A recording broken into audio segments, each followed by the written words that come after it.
Hello everyone, welcome to IAS origin. This is Anubhav Deepani, faculty at IAS origin. आज के इस video में हम लोग मनी बिल के बारे में डिटेल में चीजें समझेंगे।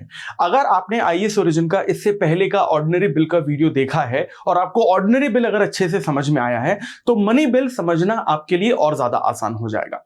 मनी बिल इंडियन कॉन्स्टिट्यूशन के आर्टिकल नंबर 109 और 110 के अंदर डिटेल में डिस्क्राइब्ड है, जिसमें आर्टिकल नंबर 110 में हम लोग मनी बिल की डेफिनेशन के बारे में देखते हैं और वहीं आर्टिकल नंबर 109 में हम लोग ये देखते हैं कि मनी बिल को पार्लियामेंट के द्वारा किस तरह से पास किया जाता है।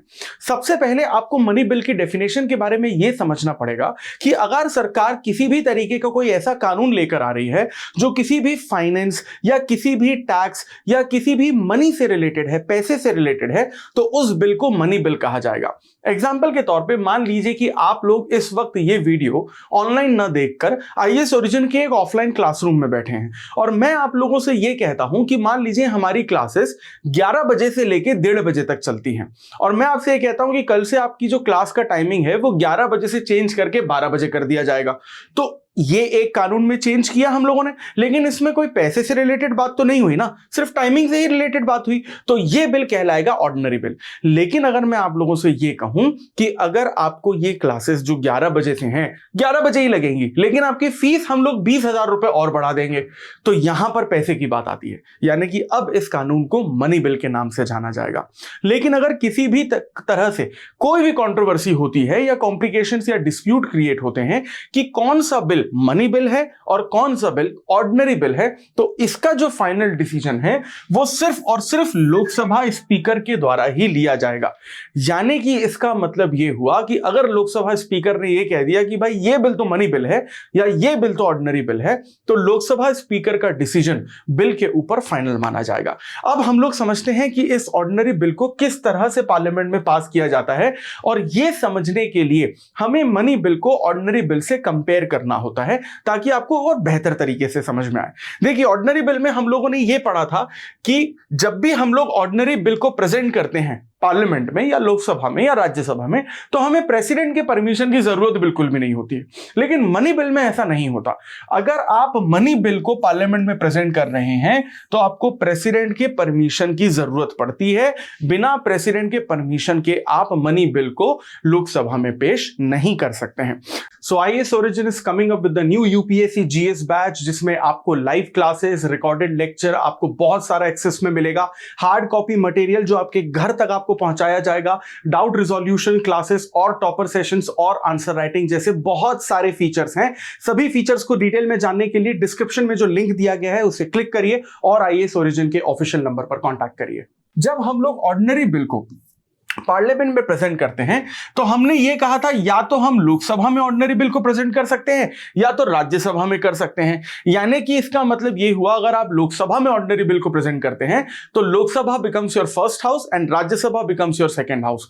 वहीं अगर आप राज्यसभा में ऑर्डिनरी बिल को प्रेजेंट करते हैं तो Rajya Sabha becomes your first house and Lok Sabha becomes your second house. लेकिन आप जब मनी बिल की बात करते हैं तो मनी बिल को सिर्फ और सिर्फ लोकसभा में ही प्रेजेंट किया जा सकता है, राज्यसभा में नहीं किया जा सकता, क्योंकि मनी बिल से रिलेटेड राज्यसभा जो है उसको बहुत कम पावर दी गई है। बहुत कम, क्या यह कहना ज्यादा बेहतर होगा कि मनी बिल से रिलेटेड राज्यसभा को बिल्कुल भी पावर नहीं दी गई है। कैसे, हम अभी आगे देखेंगे। अब जब हम लोग मनी बिल की बात करते हैं तो इसे तो हम सिर्फ लोकसभा में ही प्रेजेंट कर रहे हैं, लेकिन ऑर्डिनरी बिल के बारे में हमने यह पढ़ा था कि इसे या तो किसी मिनिस्टर या प्राइवेट मेंबर के द्वारा भी प्रेजेंट किया जा सकता है। प्राइवेट मेंबर के बारे में हम लोग बात कर ही चुके हैं इससे पहले वाले वीडियोस में, जिसमें हम लोगों ने यह कहा था कि ये ऐसा मेंबर ऑफ पार्लियामेंट जिसके पास कोई मिनिस्ट्री नहीं है वो प्राइवेट मेंबर कहलाता है। ठीक है, तो आप जब ऑर्डिनरी बिल को प्रेजेंट कर रहे हैं तो मिनिस्टर या प्राइवेट मेंबर के द्वारा कर सकते हैं, लेकिन मनी बिल को सिर्फ और सिर्फ मिनिस्टर के द्वारा ही प्रेजेंट किया जा सकता है। कोई प्राइवेट मेंबर इसको प्रेजेंट नहीं कर सकता है। वहीं अगर हम लोग इसके बाद देखते हैं कि लोकसभा में जिस तरीके से सिंपल मेजॉरिटी से ऑर्डिनरी बिल पास किया गया था, कमिटीज बैठी थी, वगैरह वगैरह चीजें हम पहले के वीडियोस में देख चुके हैं। उसी तरीके से मनी बिल में भी होता है कि सिंपल मेजॉरिटी से बिल को पास किया जाता है, कमिटी स्टेज बैठती है, एटसेट्रा एटसेट्रा। और जब फाइनली आपका ऑर्डिनरी बिल लोकसभा से पास होकर राज्यसभा के पास जाता है, तो राज्यसभा के पास 4 ऑप्शंस के बारे में हम लोगों ने पढ़ा था, जिसमें यह कहा था कि या तो राज्यसभा बिल को पास कर सकता है, या तो रिजेक्ट कर सकता है, या तो रिटर्न कर सकता है, या फिर होल्ड कर सकता है। अब अगर राज्यसभा बिल को पास कर देता है, ऑर्डिनरी बिल की बात कर रहे हैं हम लोग, तो वो प्रेसिडेंट के पास चला जाता था। लेकिन अगर रिजेक्ट कर दे, या उसके अमेंडमेंट लोकसभा के द्वारा न माने जाएं, या फिर अगर 6 महीने तक राज्यसभा ऑर्डिनरी बिल को विथहोल्ड कर दे, तो डेडलॉक की सिचुएशन क्रिएट हो जाती थी, जिसमें हम लोग ज्वाइंट सिटिंग बिठाते थे आर्टिकल नंबर 108 के तहत, और उस बिल को सिंपल मेजॉरिटी से पास करके प्रेसिडेंट के पास भेजा जाता था। लेकिन अगर यही सिचुएशन मनी बिल में आती है, तो डेडलॉक कभी क्रिएट होता ही नहीं है, क्योंकि राज्यसभा को इतनी पावर ही नहीं है कि उसकी वजह से मनी बिल में डेडलॉक क्रिएट हो सके। क्योंकि अगर राज्यसभा ने इस मनी बिल को पास कर दिया, तो यह बिल पास मान लिया जाएगा और यह प्रेसिडेंट के पास भेज दिया जाएगा। अगर इस बिल को रिजेक्ट कर दिया गया राज्यसभा के द्वारा, मनी बिल के द्वारा, तो लोकसभा फिर भी ये कंसीडर करती है कि भाई ये बिल तो पास हो गया। वहीं अगर राज्यसभा ने लोकसभा को बिल रिटर्न कर दिया, तब भी लोकसभा यही कंसीडर करती है कि ये बिल पास हो गया।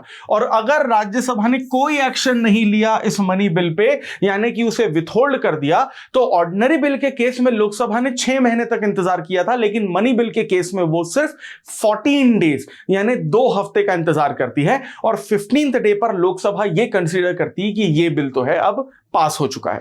यानी कि कोई भी सिचुएशन आप क्यों ना ले लें, मनी बिल हमेशा पार्लियामेंट से पास होकर ही रहेगा। लेकिन राज्यसभा को हमने इतनी कम पावर क्यों दी हुई है मनी बिल से रिलेटेड? वो हम लोगों ने इसलिए दी हुई है क्योंकि लोकसभा के जो मेंबर्स हैं वो डायरेक्टली इलेक्ट किए गए हैं, लेकिन राज्यसभा के जो मेंबर्स हैं उनको लोगों के द्वारा डायरेक्टली इलेक्ट नहीं किया गया है। उन्हें स्टेट लेजिस्लेटिव असेंबलीज में जो एमएलएस बैठे होते हैं उनके द्वारा इलेक्ट किया जाता है। और ये जो मनी बिल बन रहा है वो कंसोलिडेटेड फंड ऑफ इंडिया के पैसे से बन रहा है। Consolidated fund of India constitution के आर्टिकल 266 के तहत आता है, और हम जो हमारा डायरेक्ट या इनडायरेक्ट टैक्स पे करते हैं वो उसी कंसोलिडेटेड फंड ऑफ इंडिया, जिसे हम आम भाषा में सरकारी खजाना कहते हैं, उसमें जाकर जमा होता है और उसी के पैसों से मनी बिल बनता है।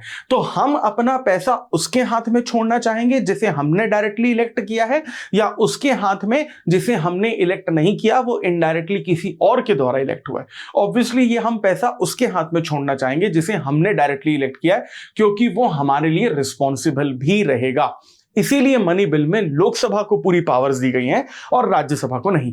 खैर, किसी ना किसी तरीके से मनी बिल जो है वो पार्लियामेंट में तो पास हो ही जाता है। अब जब ऑर्डिनरी बिल एक टाइम पे प्रेसिडेंट के पास जाता है, तो हम लोग यहां पर ये देखते हैं कि प्रेसिडेंट अगर एसेंट दे देता है तो वो बिल पास हो जाता है और कानून बन जाता है।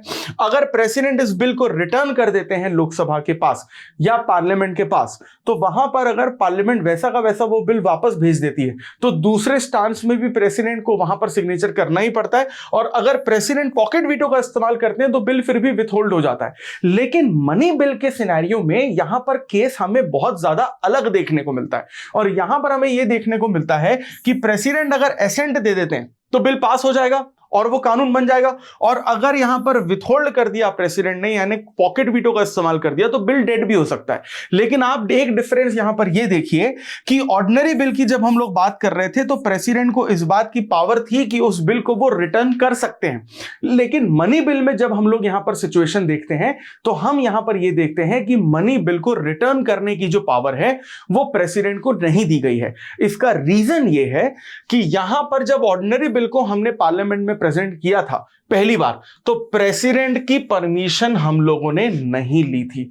यानी इस ऑर्डिनरी बिल के बारे में सबसे पहली बार प्रेसिडेंट को तभी पता चला था जब वो बिल प्रेसिडेंट के पास पहुंचा था। इसीलिए यहां पर प्रेसिडेंट को अथॉरिटी दी गई है इस बिल को रिटर्न करने के लिए। लेकिन वहीं जब हम लोग मनी बिल की बात करते हैं तो मनी बिल के सिनेरियो में हम लोग ये देखते हैं कि हमने ऑलरेडी प्रेसिडेंट से परमिशन ली थी कि क्या हम इस मनी बिल को प्रेजेंट कर सकते हैं। तो यहां पर प्रेसिडेंट ने इस बिल को प्रेजेंट करने से पहले ही परमिट कर दिया क्या था कि हां ये बिल अच्छा है, आप प्लीज इसके साथ आगे चलिए। लेकिन अब जब प्रेसिडेंट ऑलरेडी ही परमिट कर चुके हैं तो यहां पर प्रेसिडेंट को दोबारा ये अथॉरिटी देने की जरूरत ही नहीं है कि उस बिल को वो रिटर्न करे, क्योंकि ये बहुत ज्यादा इलॉजिकल भी लगेगा कि अगर प्रेसिडेंट ने खुद ही पहले परमिट किया था और एंड में जाके वो खुद ही उस बिल को रिटर्न कर रहे हैं। इसलिए यहां पर रिटर्न की जो पॉलिसी है वो प्रेसिडेंट के पास नहीं है, एसेंट और विथहोल्ड की ही पॉलिसी यहां पर दी गई है। तो इसी तरीके के इंटरेस्टिंग पॉलिटी के टॉपिक्स को जो आपके यूपीएससी के सिलेबस के लिए बहुत ज्यादा इंपॉर्टेंट है, अगर इन्हीं टॉपिक्स को आपको डिटेल में और आसान भाषा में समझना है बाकी सब्जेक्ट्स के साथ भी, so please stay tuned with IAS origin, like, share and subscribe this channel. I will see you in the next video. Thank you very much.